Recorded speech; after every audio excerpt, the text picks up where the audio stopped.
The Fox and the Stork. The fox one day thought of a plan to amuse himself at the expense of the stork, at whose odd appearance he was always laughing. "You must come and dine with me today," he said to the stork, smiling to himself at the trick he was going to play.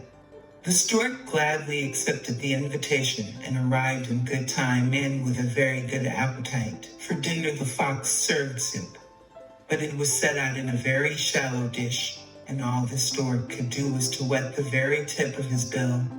Not a drop of soup could he get, but the fox lapped it up easily, and, to increase the disappointment of the stork, made a great show of enjoyment. The hungry stork was much displeased at the trick, but he was a calm, even-tempered fellow and saw no good in flying into a rage.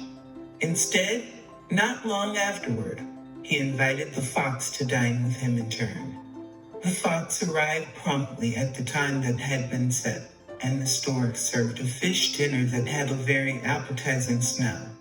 But it was served in a tall jar, with a very narrow neck.